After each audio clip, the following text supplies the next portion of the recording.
Bem-vindos a mais um vídeo. Meu nome é Alan Void e hoje vamos estar falando aí de estimativas de teste.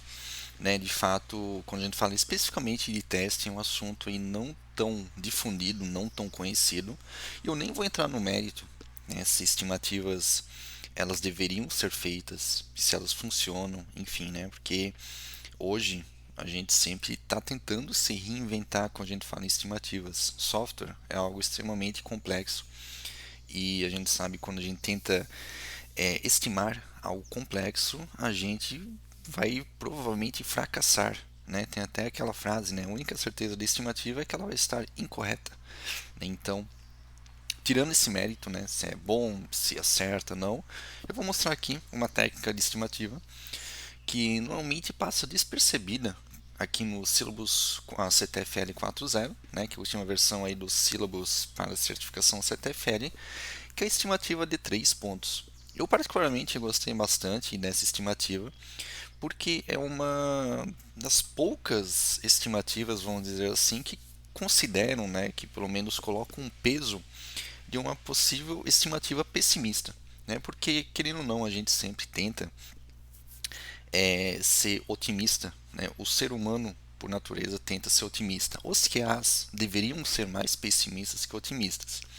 Também não vou entrar em detalhes aqui, mas o legal da estimativa, na minha opinião, é que ele conta, ele considera aí um pouco desse pessimismo. Mas enfim, qual que é a ideia? Estimativa de 3 pontos. Nessa técnica baseada em especialistas, aqui é um ponto, esse sílabus, enfim, ele fala especificamente de testes, mas eu entendo que essa estimativa ela pode ser utilizada aí para qualquer coisa, né? Para desenvolvimento também, ok? E aqui outro parênteses, quando a gente fala em estimativa de teste, normalmente esse esforço de teste ele está embutido aí junto com esforço de desenvolvimento, enfim, de outras atividades dentro do desenvolvimento de software. Tem equipes que gostam de, por exemplo, ter uma história de usuário, dividir essa história em tasks, por exemplo, teste, desenvolvimento, escrita do caso de teste, por que não? E para cada uma dessas tasks fazer a estimativa daquela atividade especificamente, beleza?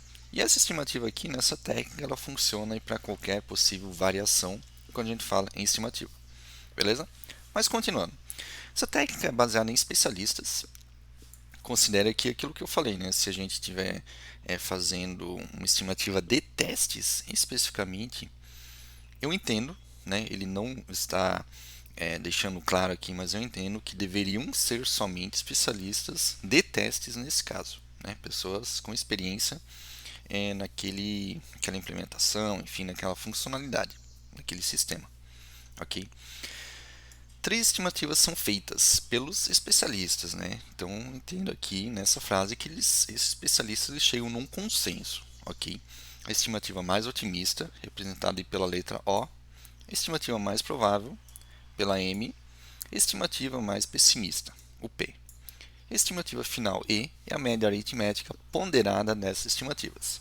Na versão mais popular dessa técnica, a estimativa é calculada como E igual a O mais 4 vezes, a mais provável, que é o M, mais o P dividido por 6. É a fórmula, beleza? E aí, isso também eu achei interessante, a vantagem nessa técnica é que ela permite que os especialistas calculem o erro na medição.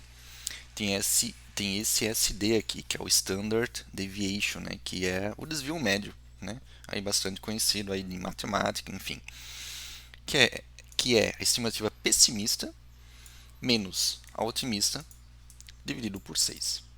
Legal? Mas vamos ver um exemplo aqui, que o próprio syllabus ele deixa aqui no syllabus, ok? Por exemplo, se estimativas em homens-hora. Aqui interessante também comentar que esse homens-hora, eu lembro aí de há muitos anos, na época da faculdade, que de fato era utilizado esse homens-hora. Hoje a gente utiliza aí várias outras coisas, pontos, enfim, qualquer outra medida possível.